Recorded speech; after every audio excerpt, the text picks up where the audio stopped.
গোবিন্দভোগ চাল আর চীনা বাদাম দিয়ে বানিয়ে ফেলুন সুস্বাদু একটা রেসিপি, যেটা যখন খুশি বানাতে পারবেন, যখন খুশি খেতে পারবেন। আর এর স্বাদ মুখে লেগে থাকবে, একটা খেলে মন ভরবে না, বারবার খেতে ইচ্ছে করবে। তাহলে চলুন শুরু করি আজকের রেসিপি। নমস্কার বন্ধুরা, কেমন আছেন সবাই? ভালো তো? পাপিয়ার ঘরোয়া রান্না চ্যানেলটিতে সকলকে জানাই স্বাগত। রেসিপিটা শুরু করার জন্য আমি প্রথমেই 1 কাপ গোবিন্দভোগ চাল নিয়ে নিয়েছি। চালটাকে আগে থেকে খুব ভালো করে একটা সুতির কাপড়ে মুছে নিয়েছি, কারণ এটাকে ধোয়া যাবে না। আর এই রকম যে কোনো আপনারা চাল নিয়ে নিতে পারেন, একটু সুগন্ধিযুক্ত, তাহলেই হবে। এবার কড়ার মধ্যে এটাকে দিয়ে দিলাম, দিয়ে হালকা আঁচে একটু নাড়াচাড়া করে নেব প্রথমে। এটা বানাতে একদমই বেশি সময় লাগবে না, খুব ঝটপট হয়ে যাবে। আর যারা রান্নাঘরে নতুন আছে তারাও পারবে এই রেসিপিটা। প্রথমে একটু নাড়াচাড়া করে যখনই চালটা হালকা ভাজা হয়ে আসবে, অর্থাৎ এর রংটা একটু চেঞ্জ হয়ে যাবে, তখনই এর মধ্যে দিয়ে দেব আমি চীনাবাদাম। দেখেই বুঝতে পারছেন রংটা চেঞ্জ হয়ে গেছে। 1/2 কাপ চীনাবাদাম নিয়েছি। এখানে আপনারা চীনাবাদামের পরিমাণটা একটু বেশি নিয়ে নিতে পারেন, তবে কম দেবেন না। আর বাদামটা দেওয়ার আগে কিন্তু ভালো করে বেছে নেবেন, যাতে এর মধ্যে কোনো রকম খারাপ বাদাম না থাকে। বাদামটাকেও চালের সাথে নেড়েচেড়ে ভালো করে ভেজে নেব। গ্যাসটাকে মিডিয়ামে রেখেছি। যদি আপনাদের মনে হয় বাদামটা আলাদা ভাজবেন, তাও ভাজতে পারেন, তবে খুব কম সময়ে হয়ে যাবে একসাথে যদি চাল আর বাদামটা ভেজে নেন। এখানে দেখুন চালটাও ভালো করে ভাজা হয়ে গেছে, বাদামটাও খুব ভালো করে ভাজা হয়ে গেছে। এর থেকে বেশি ভাজলে কিন্তু পুড়ে যেতে পারে। এবার চাল আর বাদামটাকে একটা প্লেটের মধ্যে আমি ঢেলে রেখে দিলাম আর হালকা ঠান্ডা করে নেব। তারপর চালের মধ্যে থেকে বাদামগুলোকে আমি আলাদা করে বেছে নেব। যদি মনে হয় এখানে যে বাদামটা ভালো করে ভাজা হয়নি, চালটা বেশি ভাজা হয়ে গেছে, তাহলে বাদামগুলো আপনারা আলাদা করে নিয়ে আর একটু ভেজেও নিতে পারেন। এবার দেখুন এইভাবে আলতো হাতে একটু চাপ দিলে এর থেকে খোসাগুলো ছেড়ে আসবে। এইভাবে একটু ডলা দিলেই কিন্তু খোসাগুলো ছেড়ে যাবে। বাদামের খোসাগুলো এইভাবে ছাড়িয়ে আমি ঝেড়ে ফেলে দিয়ে দিয়েছি। সমস্ত বাদামগুলোর খোসা ছাড়ানো হয়ে গেছে দেখুন। এবার এগুলোকে আমি একটা মিক্সিং জারের মধ্যে দিয়ে দেব। নিয়ে নিয়েছি মিক্সিং জার, এর মধ্যে বাদামগুলোকে দিয়ে দিলাম। এবার চালটাকেও দিয়ে দেব, তবে খুব ভালো করে কিন্তু চাল আর বাদাম ঠান্ডা করে নিতে হবে, একদম যেন গরম না থাকে। এবার ঢাকা দিয়ে এটাকে আমি মিক্সিতে ঘুরিয়ে একটা গুঁড়ো তৈরি করে নিচ্ছি। খুব বেশি সময় লাগবে না, একটু ঘুরিয়ে নিলেই হয়ে যাবে। দেখুন পেস্ট আমার তৈরি হয়ে গেছে। এই দেখুন ঠিক এই রকম করে গুঁড়ো করবেন। একটু যদি সুজি সুজি ভাব থাকে তাহলে অসুবিধে নেই, তাহলে হবে। এবার এটাকে আমি এই বাটি শুদ্ধ একধারে রেখে দিলাম। এদিকে ওই কড়াইটাই আবার বসিয়ে দিয়েছি। নিয়ে নিলাম 1/2 কাপ চিনি। 1 কাপ চালের জন্য 1/2 কাপ চিনি যথেষ্ট। মিষ্টিটা একদম পারফেক্ট হবে। এটাকে আমি ক্যারামেল তৈরি করব। হালকা হালকা মেল্ট হতে শুরু করলেই আমি এটাকে নাড়াচাড়া করে সুন্দর করে গ্যাসটাকে লোতে রেখে ক্যারামেল তৈরি করে নেব। আপনারা যদি চিনির ক্যারামেল না তৈরি করে গুড় দিয়ে তৈরি করতে চান, তাও তৈরি করতে পারেন, তাতেও কোনো সমস্যা নেই। ভালো করে নাড়াচাড়া করে দেখুন ক্যারামেলটা কিন্তু তৈরি হয়ে গেছে।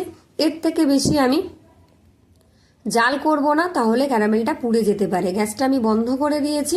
ভালো করে একটু নাড়াচাড়া করে নেব। পুরো চিনিটা এখানে মেল্ট হয়ে গেছে। এই সময় গ্যাসটাকে একটু বন্ধ করে দিয়েছি। এবার এর মধ্যে আমি পরিমাণ মতো জল দিয়ে দেব, ঠিক 1/2 কাপ মতো। আর গ্যাসটাকে জ্বালিয়ে দেব, না হলে কিন্তু এটা সেই চটচটে হয়ে যাবে আর গলবে না। ভালো করে নাড়াচাড়া করে কিন্তু ক্যারামেলটা একদম মিশে গেছে, সুন্দরভাবে কালার এসে গেছে। এবার গ্যাস বন্ধ করে ক্যারামেলটা নেড়ে চেড়ে আমি তুলে নেব। এখানে খুব বেশি জলের প্রয়োজন নেই, 1/2 কাপ বা 1/2 বাটি জল দিলেই হয়ে যাবে। এবার ক্যারামেলটাকে আমি একটা বাটির মধ্যে ঢেলে রেখে দিচ্ছি। সুন্দর একটা রং এসে গেছে। এইভাবে ক্যারামেল তৈরি করলে কিন্তু পুড়বেও না, তেতেও লাগবে না। এবার ওই কড়াইয়ের মধ্যে দিয়ে দিলাম 1/2 কাপ জল আর নিয়ে নিচ্ছি আমি 1 কাপ গুঁড়ো দুধ। গুঁড়ো দুধের পরিমাণটা একটু বেশি রাখবেন। এবার ভালো করে আমি উষ্ণ গরম জলে দুধটাকে গুলিয়ে নেব, মানে মিশিয়ে নেব। দিয়ে দিলাম 1 চামচ চিনি। আবারও কিছুক্ষণ নাড়াচাড়া করে এর একটা ক্ষীর তৈরি করে নেব আমি।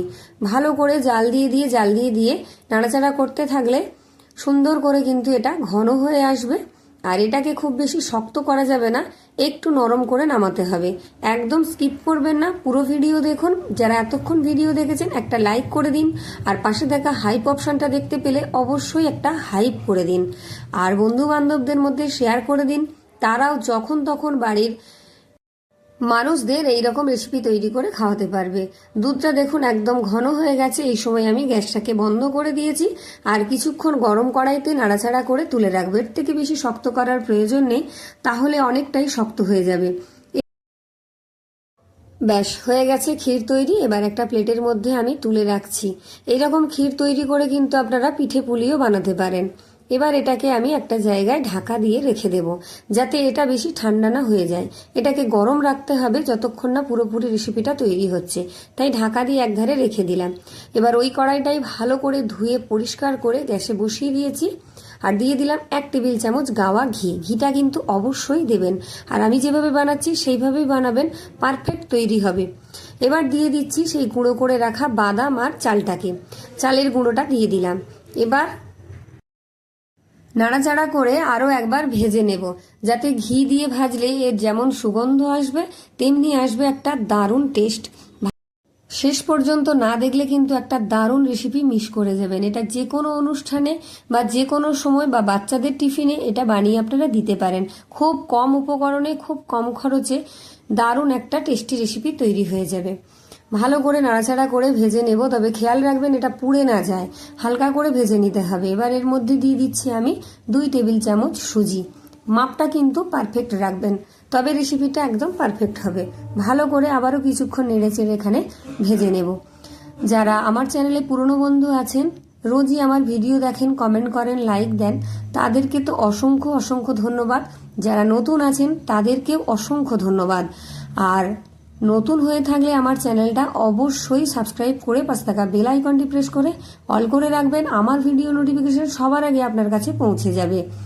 এটা খুব ভালো করে ভাজা ভাজা হয়ে যেতেই কিন্তু আমি ক্যারামেলটা দিয়ে দিলাম, দিয়ে আবারও কিছুক্ষণ নাড়াচাড়া করে নেব। ভাজার সময় খেয়াল রাখবেন যেন বেশি লালচে না হয়ে যায়, মানে কালো হয়ে পুড়ে না যায়। গন্ধটা সুন্দর আসার জন্য দিয়ে দিলাম একটু এলাচের গুঁড়ো। আপনাদের ভালো না লাগলে স্কিপ করতে পারেন। ভালো করে নাড়াচাড়া করে একটা ডোয়ের মতন তৈরি করে নেব।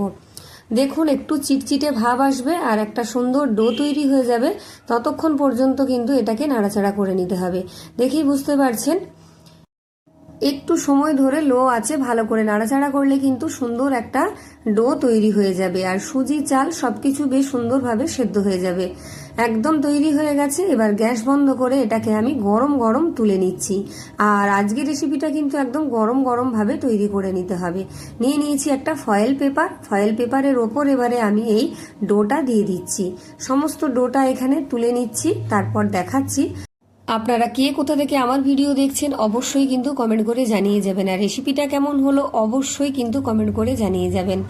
ভালো করে এইভাবে একটু চৌকো শেপ দিয়ে নিচ্ছি। স্প্যাচুলা দিয়ে গরম গরম অবস্থাতেই কিন্তু এটা করতে হবে। এইভাবে একটু চৌকো করে শেপ দিয়ে নিচ্ছি, আর চারিদিকটা একটু স্প্যাচুলা দিয়ে সমান করে নিচ্ছি। দেখুন এইভাবে আপনারা যে কেউ একবার দেখলেই বানিয়ে নিতে পারবেন। সমান করে নিয়েছি। এবার আমি ওপর থেকে যে ক্ষীরটা তৈরি করে রেখেছিলাম সেটা নিয়ে নিয়েছি। ক্ষীরটা কিন্তু এখনো অল্প গরম আছে, শক্ত হয়ে যাবে ঠান্ডা হয়ে গেলে, তাই ঠান্ডা করা যাবে না, গরম গরম অবস্থাতে এটা করে নিতে হবে।